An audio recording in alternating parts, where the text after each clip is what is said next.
Life is supposed to get better after graduation. You walk across that stage, grab your diploma, and then you are welcomed into the real world with open arms. All those parties, all the cheering, all the gifts, all the congratulations you get, it's all supposed to represent the new world you're about to join.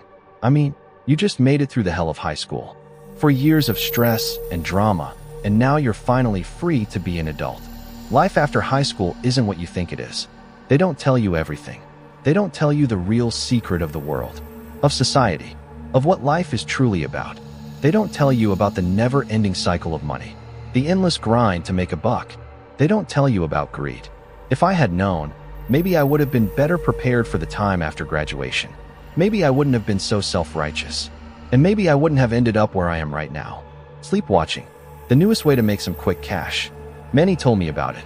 Old good-hearted Manny. He meant well, he really did. I mean, he has been my best friend since freshman year. He didn't know what would happen. We both experienced the newfound struggle for money after graduation. We're just kids. Lazy, stuck-up kids. We thought that we were too good for some entry-level job at McDonald's or Walmart. We wanted something that was going to bring in money quickly and easily. So, him being the best friend that he is, he looked around online. It didn't take him long to find exactly what we both wanted. He found sleepwatching, a job in which you get paid to do absolutely nothing. Ollie, all you have to do is sit there and stay awake. He had texted to me. The way he explained it, sleepwatching would be the easiest job on earth. And just like most things that end in disaster, it seemed too good to be true. So, me being exuberant about my brand new job opportunity, I raced to my computer with all the excitement of a boy who had just found Wonka's fifth and final golden ticket. Didn't talk to anyone else about it, just sat down at my desktop, launched Chrome, and began looking up the wonderful world of sleepwatching. You see, it's a pretty ingenious idea. People are afraid of being alone. With how connected the world is these days, they can't stand the loneliness of the night. So of course, these people would pay extremely well just to have someone sit up with them while they rest for the night. Sleep-watching.net, as I found out, is the premier place to get all of your sleep-watching needs. Just apply to join as a trusted watcher, and in a few days be matched with a sleeper in need. I signed up that day. Oliver Twitch, I typed into the bar, putting in information you shouldn't put into any website. I assured myself though, I understood that sleep-watching.net needed to do a security check on me. Make sure I wasn't joining for any nefarious reasons.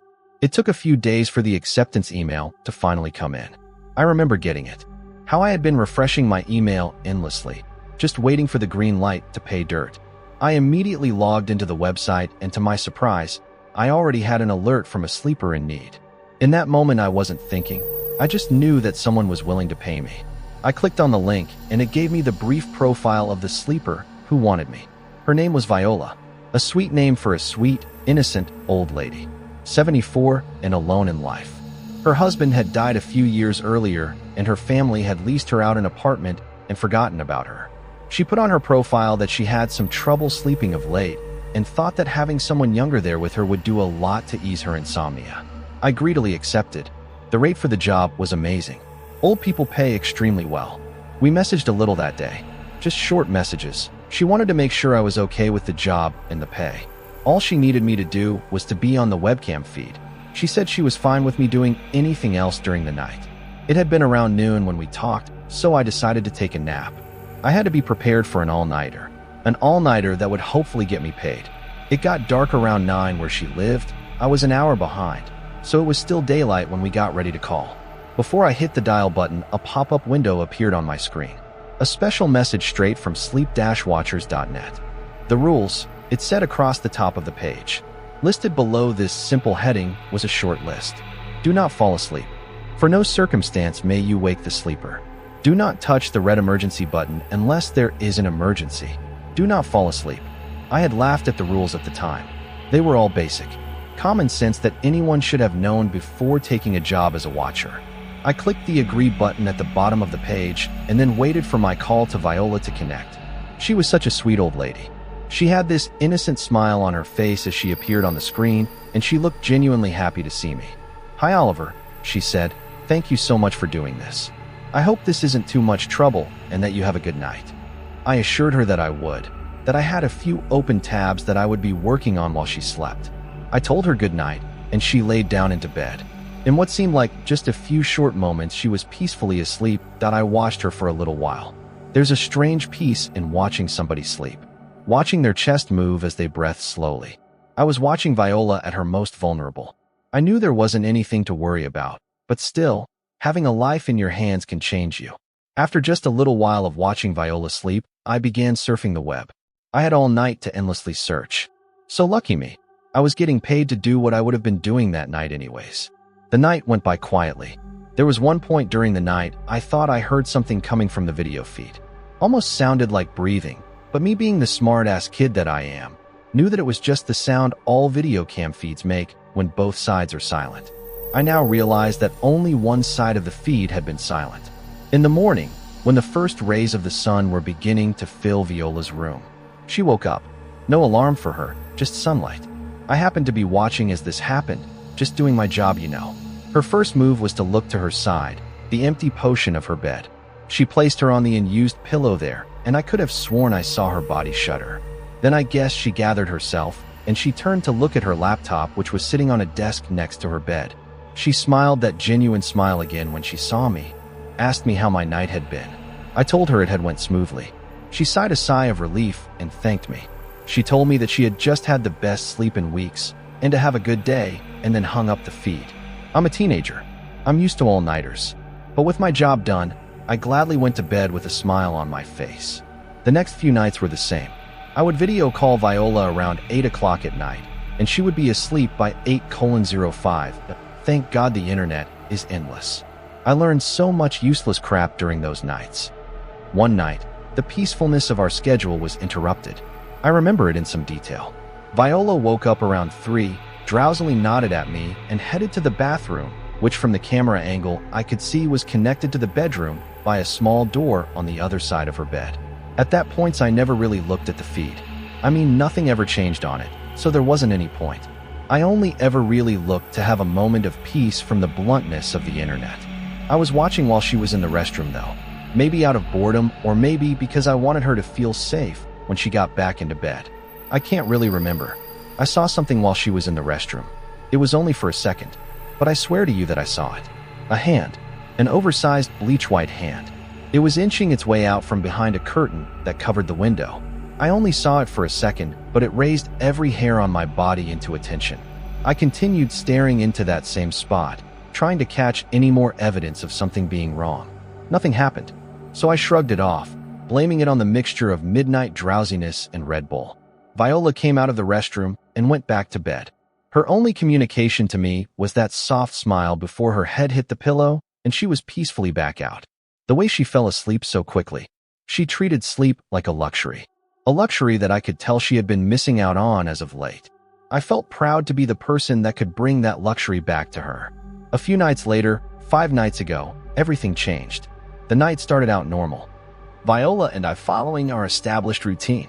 Her whispering a goodnight Ollie to me and passing out. The quietness of her room. The sound of me clicking away into Google, trying to find some new information that I had yet to exhaust. Everything was normal. It all my fault.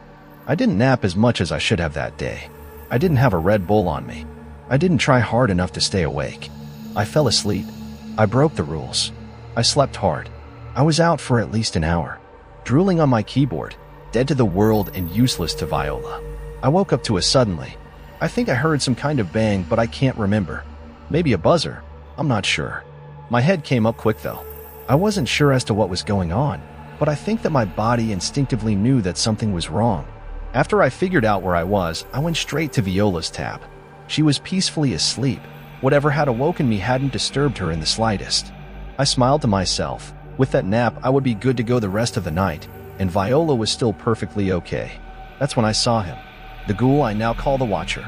My smile was instantly gone. He was standing in the corner of Viola's room, mostly hidden by the darkness. What I could make out about him was his extreme height and his narrow body. I could also see his eyes. They were white, entirely white.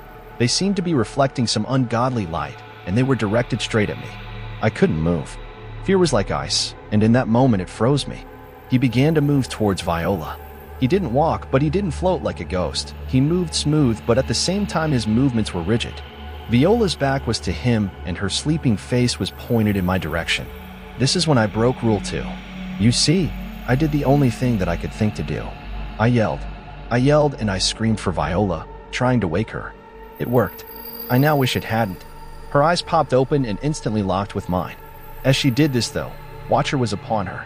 He began slamming both of his fists into her body, over and over again. It made this sick, wet sound, a rhythmic thud. I saw it all.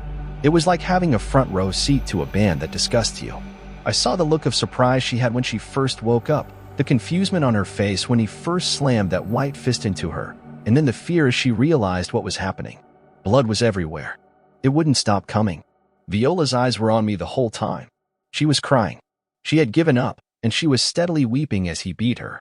Ollie, I barely heard her whisper, "Help me." I tried to do the only thing I could. I grabbed the mouse and clicked onto that red emergency button, the one that's supposed to be used only during emergencies. It didn't work. This feature is restricted at the current time to user Wishbone 43 reason, disobedience of the rules. Some way, somehow, sleep-watchers.net knew I had fallen asleep. It knew, and now it was punishing me. I turned my attention back to the thing as it continued slamming its oversized fists into Viola. Those once white hands were covered in blood. Viola's eyes were lifeless. She was gone. I could still hear her plead for help in my ears. I cried. I sat in front of my computer with my head in my hands and I cried. Viola died because of me. An innocent old lady died because I couldn't keep my stupid little eyes open. Remember how I talked about how it feels to have a life in your hands? Well, it really sucks when that life is lost and you're to blame. The tears wouldn't stop coming. They still haven't. I listened to the continuous slamming of the Watcher's fists into Viola's body. After a little bit of time, they finally stopped. It took every ounce of courage that I had to look up, but I did. Those wide eyes were staring at me. Those huge white hands, covered in Viola's blood, hung limply at his sides. Those eyes didn't say anything, but I know what that thing was trying to tell me. It's all your fault, Ollie. I haven't slept since that night. Viola haunts me, and if I close my eyes for even a second, she's there, screaming at me, cursing my name with that innocent voice. She knows it's my fault, and she won't let me forget it. That thing is coming for me. Viola's death was just the beginning, the first part of a two-part punishment. My death will be part 2. I don't know what to do. I haven't told anyone. I know anyone that I could possibly tell would think I'm insane, and if they didn't instantly call me crazy, well, then they would know that Viola's death is my fault. It isn't that monster's hands that are covered in blood. It's mine. He has been getting closer every night. At first, it was just shadows, things that could be mistaken as nothing. But now I hear his breathing. I see those blood-soaked hands everywhere. That low, almost silent breathing. I hear it no matter where I go. He's always watching. I know he's here right now, behind me as I type, standing over my shoulder and reading what I have to say about him. This nightmare is torture. I'm going to go insane soon if I don't sleep. Please, I need help. I'm begging you. I will give you everything I own. Just please go find my account on Sleep Watchers. Please be my watcher. I won't make it through another night without one. Don't let me die. Don't fall asleep.